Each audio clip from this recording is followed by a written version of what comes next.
apa Pak Ustadz? Monggo Pak Ustadz. Ya. Bismillahirrahmanirrahim. Assalamualaikum warahmatullahi wabarakatuh. Waalaikumsalam warahmatullahi wabarakatuh. Amin. Alhamdulillah. Sebenarnya fungsi dari usus buntu itu sebenarnya juga tidak ada fungsinya karena memang tidak sama dengan fungsi-fungsi usus besar. Tidak ada fungsinya itu maksudnya itu tidak sama seperti usus besar, bisa menarik ini itu dan sebagainya. Tapi memang itu juga diciptakan oleh Allah Ta'ala, memang ada fungsinya tetepan. Nah, fungsinya ini selama ini memang saya amati, ada orang sakit usus buntu kemudian dipotong, dihilangkan. Bisa ada yang sembuh, ada yang tidak sembuh. Nah, berarti yang tidak sembuh ini adalah salah analisa, biasanya seperti itu. Dan itu banyak terjadi di kalangan kita karena pada saat operasi usus buntu itu tidak ada efek bagi orang itu sendiri.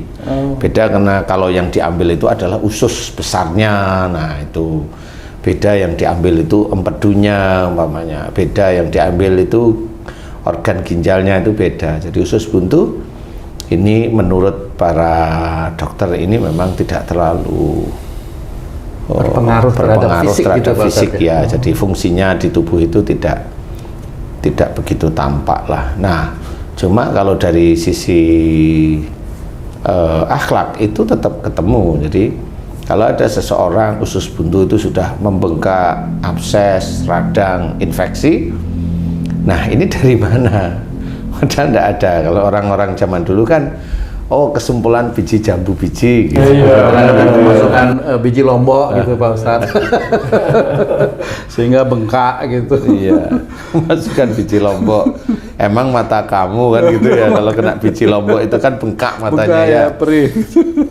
Enggak, kalau kemasukan biji lombok itu kan orang-orang itu kan doyan pedas ya, kenapa dia juga nggak bengkak kan gitu ya. Jadi harus berpikir yang real. Realitas sehari-hari itu harus kita pikirkan lah, kenapa itu kok bisa bengkak, kenapa bisa infeksi, kenapa bisa radang, atau bahkan kenapa bisa pecah seperti itu. Ya, betul. Sehingga mengeluarkan nanah dan sebagainya itu. Nah, usus buntu ini tempatnya pada usus. Fungsi usus itu adalah mencerna makanan. Ada sesuatu yang masuk, yaitu makanan, dicerna dicerna di perut, kemudian diperes-peres, diambil sari-sari yang baik oleh diserap oleh usus, maksud saya ya, bukan mencerna tapi menyerap sari-sari yang baik. Sari-sari yang baik dari makanan tersebut, sehingga sari-sari yang baik itu akan dilanjutkan ke fungsi tubuh yang lain, kemudian dipakai oleh tubuh untuk mineralnya dipakai kan. Fungsi-fungsi mineral dipakai, fungsi air dipakai, fungsi gula kalau tidak terlalu berlebihan ya dipakai untuk energi dan sebagainya, seperti itu. Nah, usus buntu ini menurut orang-orang pintar itu memang tidak begitu berfungsi, tapi dari sisi akhlak ada.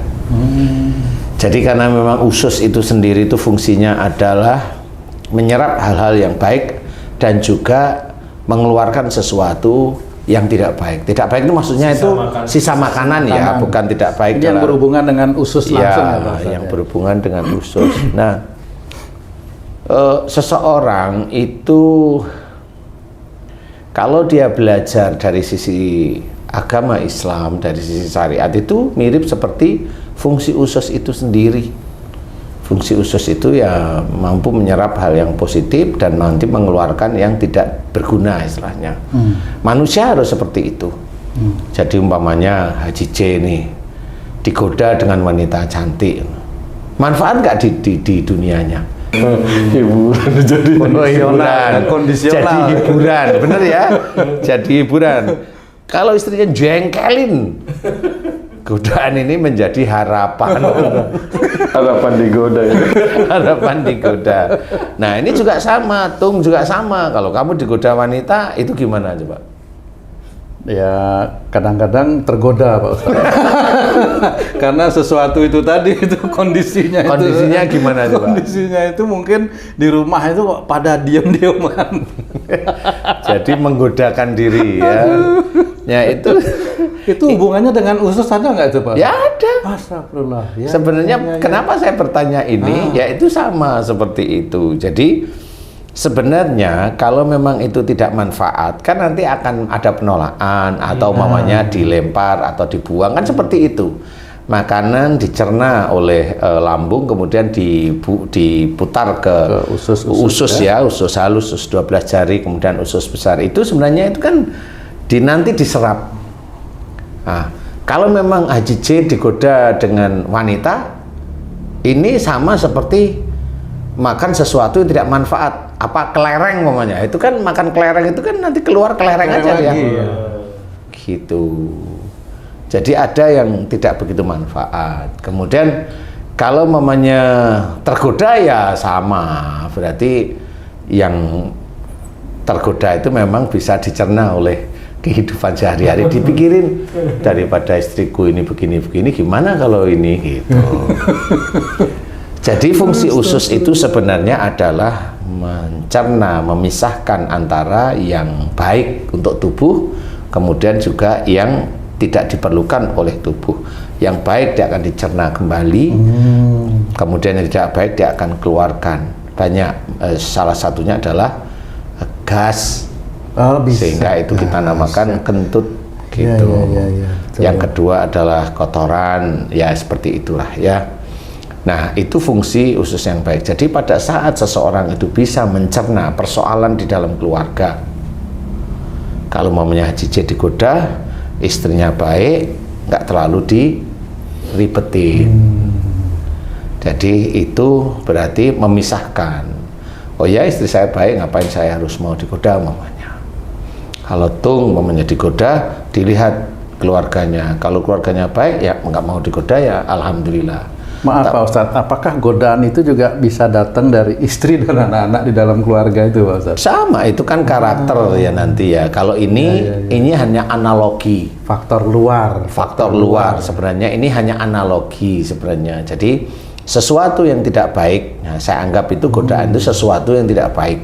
Ya, contoh umpamanya, punya uang ini 200 juta. Ya. Mau beli Mercy, itu kan godaan yang tidak baik sebenarnya. Kan godaan nggak cuma wanita ya. Iya betul. Mercy namanya. Dicari 200 juta itu Mercy yang GLC, yang coupe, yang tahun 2021. Ya duitnya kan ya kurang. Nah kan seperti itu. Kan 1,2 eman itu. Makanya kalau duit kurang itu, kalau itu tergoda kan akhirnya apa-apa diusahakan kan seperti itu. Nah, orang yang seperti ini sebenarnya yang analoginya mirip seperti di usus tadi sebenarnya. Jadi fungsi usus yang normal adalah sesuatu yang baik akan dikembalikan ke dalam tubuh, yang tidak baik dibuang. Nah, kalau usus buntu bagaimana? Nah, usus buntu ini adalah usus yang memang tidak terlalu ada fungsinya bagi orang-orang pintar. Bagi saya tetap ada fungsinya. Makanya kenapa ada orang sakit usus buntu? Kalau orang pintar itu, namanya Pak Dokter itu ya, kalau ini kelihatan di daerah itu, daerah kanan bawah, oh ini usus buntu, udah kita besok operasi, potong aja selesai, nggak perlu dia analisa yang aneh-aneh. Tinggal nanti ditunggu masih sakit apa enggak. Nah ini yang repot ya. Berarti dia juga kerja kadang-kadang tidak terlalu ini. Tapi kalau dokternya pinter ya dianalisa dengan tepat seperti itu. Nah, kenapa terjadi usus buntu? Dari sisi mana akhlaknya? Orang yang terkena usus buntu bagi yang dewasa ini adalah orang yang kalau ada persoalan di dalam keluarga itu selalu malah bikin ruwet. Tidak mencari jalan keluarnya. Kalau di usus itu kan ada usus besar, kemudian sebelah kanan itu usus buntunya di situ. Nah, usus besar ini sudah proses-proses mau selesai, kemudian baru keluar ke arah anus kan gitu. Nah, di titik itulah ada usus buntu. Nah, orang ini kebiasaan kalau dia ada persoalan tidak mau menyelesaikan. Maunya uring-uringan, mutung dan sebagainya. Ini kans terkena usus buntu ini besar. Jadi kalau ada masalah, apalagi ada masalah, kemudian langsung jengkel di otak. Masalah lagi gitu. Kok nggak selesai-selesai? orang yang seperti itu dia terkena kans usus buntu itu mudah. Insya Allah ya, insya Allah, karena dia tidak mau menyelesaikan masalahnya dengan normal. Jadi istilahnya itu kalau tadi saya bilang makanan itu harusnya dicerna, kok dicerna sih? Harusnya di Sari-sarinya ya diserap. sari-sarinya itu diserap. Nah di dalam keluarga itu entah itu suami atau istri itu nggak mampu dia, mana yang baik dari istri saya, mana yang baik dari suami saya itu nggak mampu, dia gabung aja. Yang penting saya tuh kalau nggak cocok jengkel, nggak jawab WA umpamanya, atau marah, pasang tampang serigala umpamanya. Kan sama. Tampang setan. Tampang serigala, tampang setan. Saya kan belum pernah lihat setan. Kalau langsung tampang penggoda lah itu tahu kalau itu sih. Ya. Dia bersolek berarti. Jadi kalau wanitanya, kalau dia udah jengkel nggak jawab WA. Kalau laki-lakinya kalau udah jengkel tampang serigala, galak kelihatannya. Lah kan nggak ketemu. Nah ini kan ini besok terkena usus buntu. Sebenarnya ke arah itu. Nah inilah sebenarnya yang akhirnya dipotong. Bisa aja itu usus buntu bisa. Di luar ada sihir ya, nggak ngomongin sihir di sini nih. Ini benar-benar usus buntu beneran nih. Nah caranya yaitu gimana caranya menyelesaikan usus buntu biar tidak dipotong? Ya sudah, harus berjanji pada Allah Ta'ala mulai hari ini harus kalau ada masalah itu selesaikan dengan baik, selesaikan dengan syariat Islam, cara ngomong juga baik, lemah lembut, kemudian dicari jalan keluarnya. Jadi salah ya jangan menyalahkan, nggak usah menyalahkan, namanya orang itu kalau melakukan sesuatu salah itu ya normal. Tinggal orang ini umpamanya, orang ini mau nggak dinasehatin. Kalau Haji J dinasehatin langsung mau umpamanya. Ya saya bisa nasihatin Haji J langsung. Karena beliau nggak ada gaya jaim. Nggak punya Haji ya? Nggak punya, jadi mau nerima. Nggak gengsi gitu. Enggak. Kalau mamanya kamu tung, nah kalau aku nasehatin kamu maunya, saya lihat gayamu itu gengsinya tinggi. Saya nggak pakai gaya langsung, nggak nyindir saya. Nah nyindir itu tahu apa enggak ngerti ya. Bener. Kan gitu. Bener. Nah tahu apa enggak ngerti. Nah itu tetap saya kasih nasihat karena apa? Karena ada yang salah. Masih ada yang banyak persoalan-persoalan yang harus diselesaikan. Kecuali kalau mamanya nggak gengsi, ya bener nggak gengsi. Saya ngomong ya nggak gengsi istilahnya.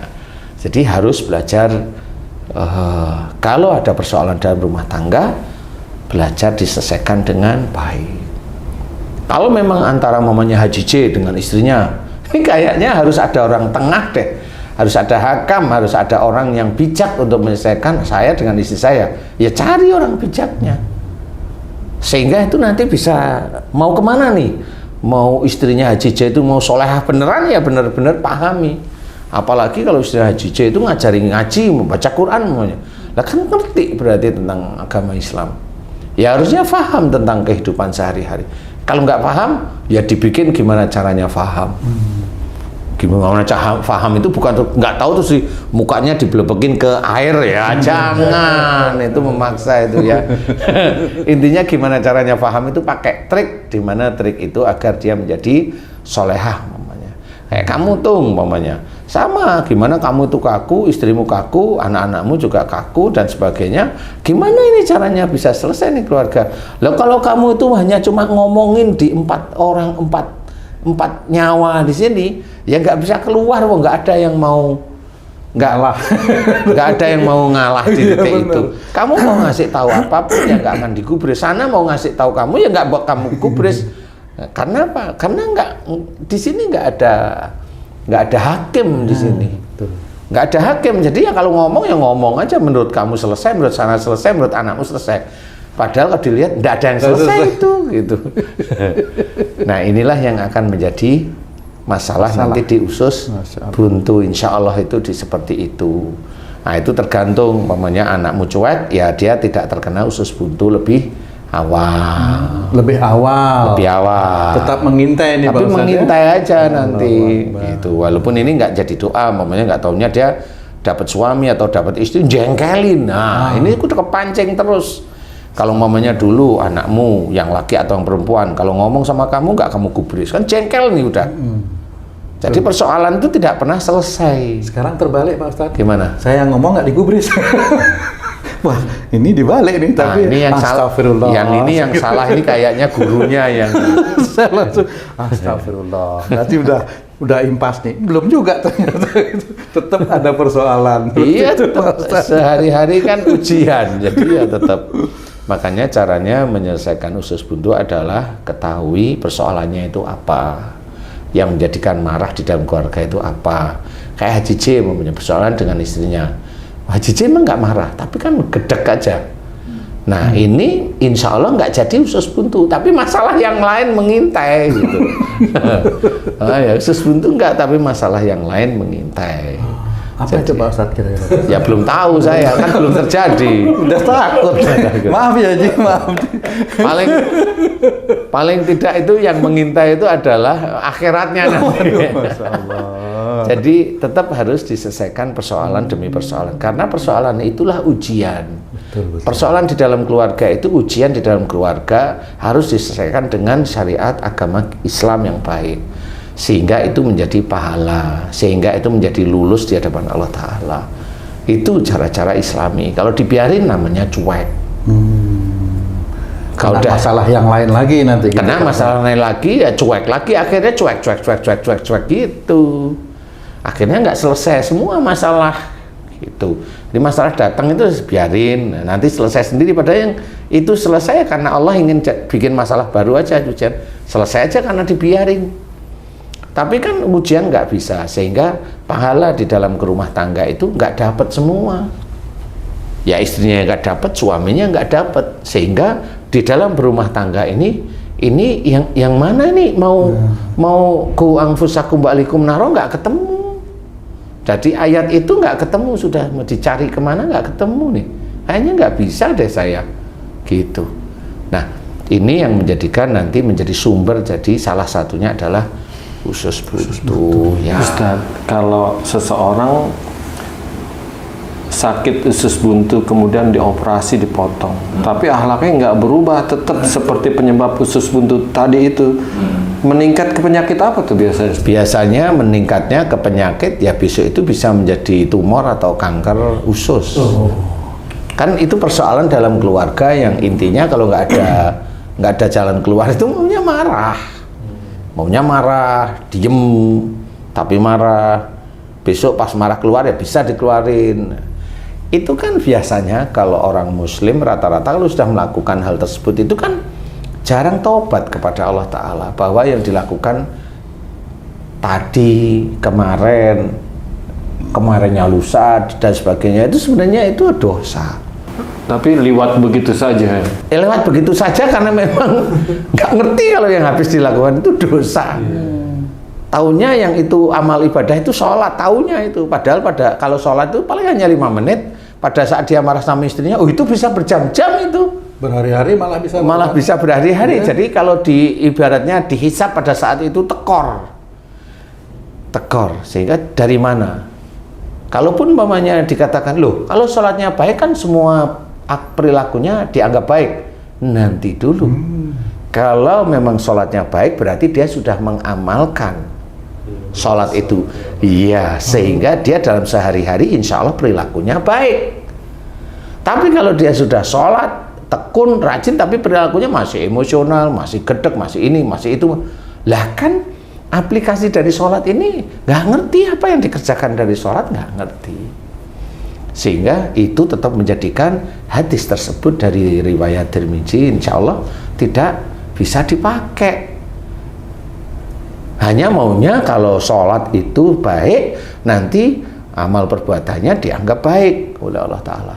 Padahal dia sholatnya baik, nggak taunya amal perbuatannya nggak baik. Nah, masa dia bikin bingung malaikat? Kan nggak mungkin, malaikat tetap rapi. Dia sholat ditulis 5 menit tertib, sholatnya 3 menit, doanya 2 menit sholatnya 3 menit, doanya 15 menit. Yang diminta dari doa ini apa? Dunia semuanya salah lagi. Jadi itu sebenarnya diperhitungkan semua, makanya kita harus hati-hati. Dari titik itulah makanya sholat seorang muslim bisa habis dengan perilaku dia sendiri. Berarti yang dinamakan sholatnya baik itu berhubungan dengan perilaku dalam kehidupan sehari-hari, Pak Ustadz, ya? Insya Allah seperti itu. Impactnya Impactnya itu harus ke sana. Karena yang dia baca Quran. Bukan mantra, itu Quran. Nah, Quran itu isinya kan baik semua. Ada larangan, ada perintah dari Allah Ta'ala, ada disuruh berbuat baik, ada berakhlak baik, ada hormat pada orang lain, ada hormat orang tua, harus disuruh ikhtiar yang baik. Dan itu kan banyak sekali baik-baik semua. Nah, itulah impactnya harus ke sana. Ustadz, kalau ada suami istri ribut, saudara sama saudara ribut, antar teman ribut, tapi setelah ribut dia berbaikan lagi, tapi tidak ada permohonan ampun satu sama lain, apakah itu tetap dosa dihitung? Tetap, karena ributnya itu kan bermasalah. Umpamanya dia ributnya menjelekkan saudara satu juga menjelekkan saudara, ini kan sama seperti. Jadi tidak paham bahwa menjelek-jelekan saudaranya ini dosa. Walaupun dia udah berbaikan lagi. Perbaikan ini kan kondisional, tapi dosanya itu kan masih tercatat ya. Iya. Kalaupun dia minta maaf yang mana? Marahnya. Dia kan tidak minta maaf, dia jelek-jelekin saudaranya di tempat lain. Perlu dibilangin juga tuh, Ustaz. Ya kalau nggak perlu ya nggak apa-apa, tapi mohon ampunlah pada Allah. Ya Allah, saya memfitnah saudara saya. Lah kan benar itu jelas. Ya Allah, saya memfitnah saudara Sarah, saudara-saudara saya begini. Nah itu insya Allah jelas, karena sudah dijelaskan dalam Quran. Wala tajassasu. Biasanya mereka atau kita tuh kalau udah selesai marah dan lain-lain, kemudian bermain lagi atau berhubungan baik lagi, itu udah merasa udah nggak ada dosa lagi yang lalu, seperti itu biasanya gitu. Iya sih sebenarnya. Sekarang persoalannya itu begini loh, Ci. Ini persoalannya begini. Tujuan Haji J dari Jakarta menuju Surabaya. Ini dari berangkat nih, menuju Surabaya nih. Di titik Haji J itu menuju Surabaya, ada perjalanan menuju Cirebon, menuju Semarang, kemudian menuju mana-mana sampai Surabaya. Di titik itu nggak tahunya menuju Cirebon Haji J nyaman, kan diem.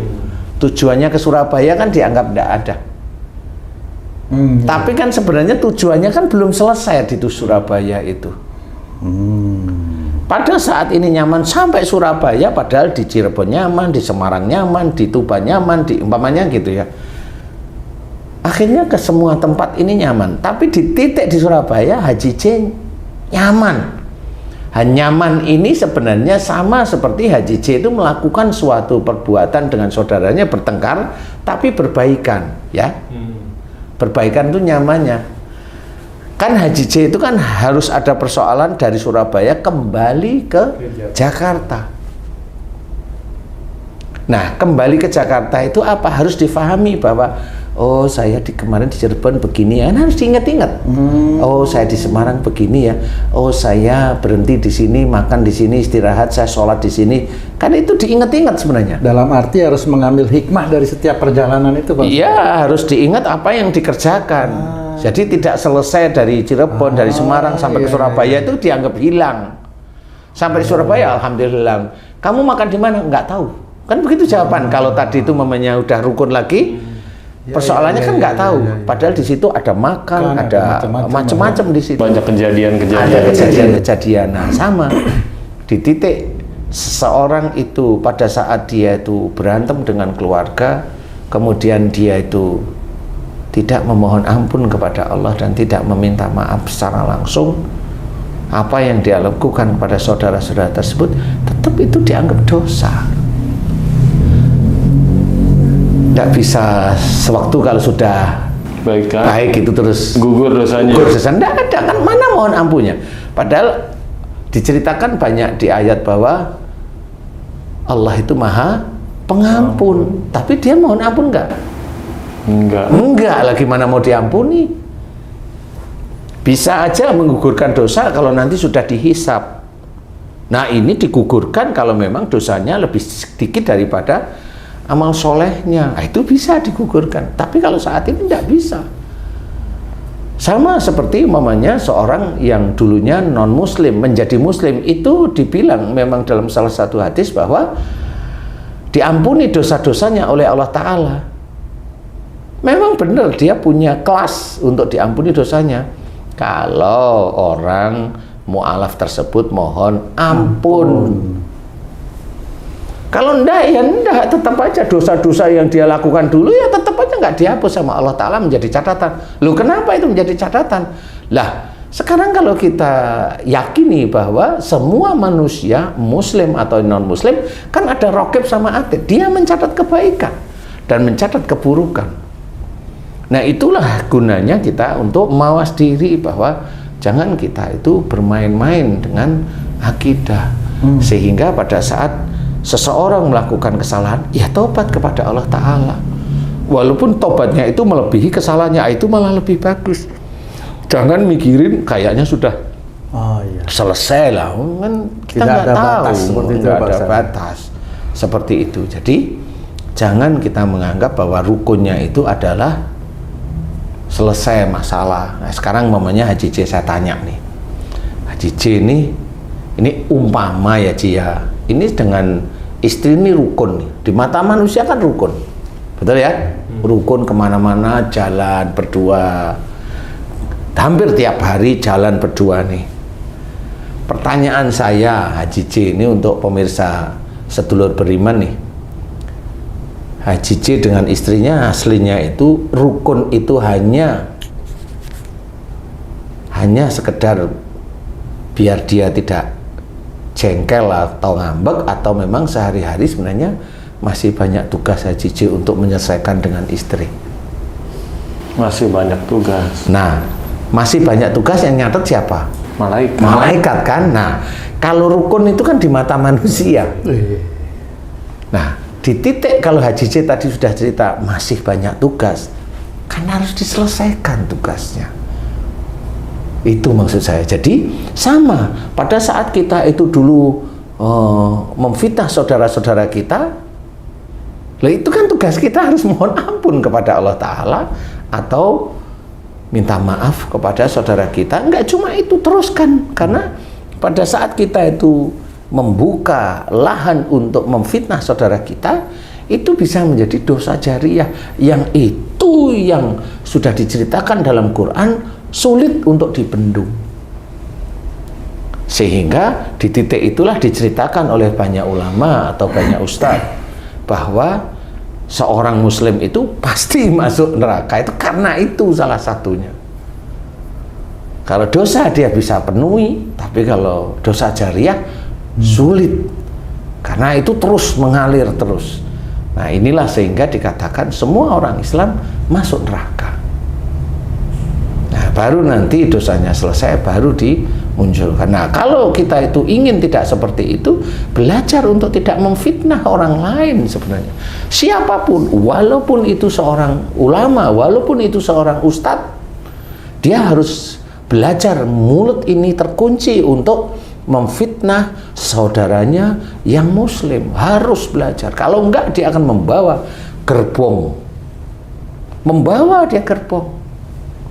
Dan kalau sudah begitu, orang muslim nggak ngerti kalau dia itu ke bawah, menjadi ikut memfitnah, merasa benar. Makanya tadi wala tajassasu wala yaktab ba'dukum ba'da, itu kan dijelaskan.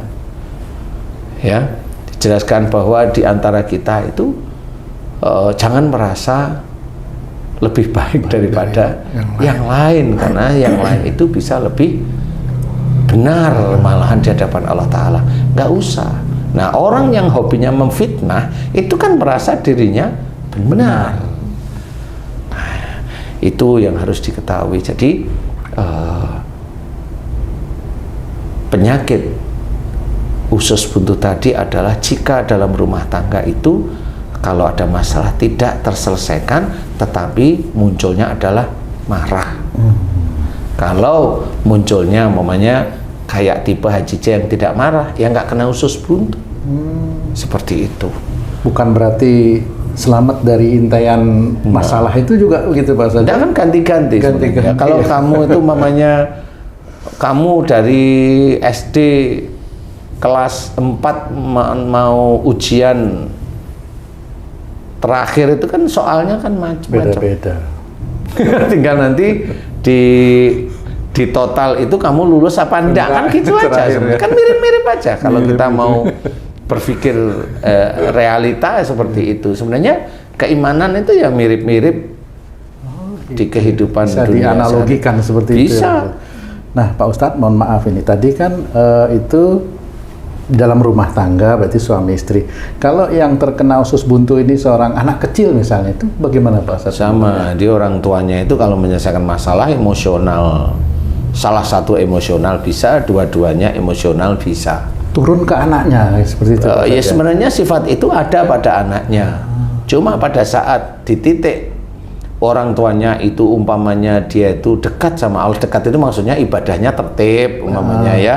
Kemudian dia mohon agar keluarganya itu keluarga yang menjadi sakinah mawaddah warahmah, itu lebih cepat dimunculkan oleh Allah Ta'ala, anaknya bisa menjadi usus buntu dari sisi orang tuanya yang belajar dekat dengan Allah Ta'ala. Kenapa? Itu agar menjadi pelajaran bagi orang tua tadi, masih ada salah dan dosa yang kamu masih harus selesaikan, yaitu di anak yang sakit usus buntu itu. Petunjuknya melalui anaknya. Petunjuknya itu tadi, melalui anak. Jadi kalau ditanyain, bener nggak kalau di antara bapak sama ibu ini kalau ada masalah sering berantem? Bener. Insya Allah begitu jawaban. Bener. Buntu gitu loh. Ketemunya di berantem. Nah, kalau sudah begitu ya harus kembali jalan Allah, tobat, mohon ampun, terus menerus, emosional yang masih ada terus dimohonkan ampunan kepada Allah Ta'ala agar tidak keluar emosi, agar tidak keluar egois, agar tidak keluar kalimat-kalimat yang sebenarnya tidak disukai oleh Allah Ta'ala. Itu seperti itu. Nah, dari titik itulah mulai mudah-mudahan doa yang baik, mohon ampun, mudah-mudahan anaknya diberi kesembuhan. Kalau dia yang kena usus buntu, ya mudah-mudahan bisa diberi kesembuhan kalau memang imannya dia kuat. Kan untuk menjadi sembuh cepat itu kan iman harus kuat. Masalah lagi di situ. Masalah lagi itu nanti. Insya Allah seperti itu. Jadi bisa dengan mohon ampun, insya Allah bisa. Makanya daripada kita menelurkan usus buntu kepada anak-anak kita atau besok usus buntu dari diri kita atau pasangan kita, ayolah kita berbuat baik. Kalau ada masalah dalam keluarga, selesaikan dengan baik. Ada di jalan Allah, jangan merasa benar, jangan merasa sebagai imam, jangan juga merasa sebagai makmum, atau makmumnya tahu imamnya seringkali selingkuh umpamanya gitu tuh, umpama ini Pak Ustadz. Sehingga dia terngiang-ngiang selingkuhnya, sehingga dia tidak percaya dengan imamnya, seperti itu. Nah, itu juga tidak boleh. Karena manusia lalai itu normal, lalai 2 kali normal, lalai 3 kali normal, lalai 10 kali ya normal. Lu kok normal terus? Normal untuk dia. Kalau untuk saya nggak normal kan gitu. Kan ini belum selesai cerita. Ya untuk dia itu normal. Lah kenapa? Ya itu tadi. Kadang-kadang itu minta digoda masalahnya itu. Nanti ditanya kenapa? Ngilap. Ada aja alasan ngeles tuh. Iya. Bang J, gimana? Ada yang mau ditanya lagi? Alhamdulillah udah jelas cukup. Oke, baik. Terima kasih banyak Pak Ustadz penjelasannya. Para pemirsa dan sahabat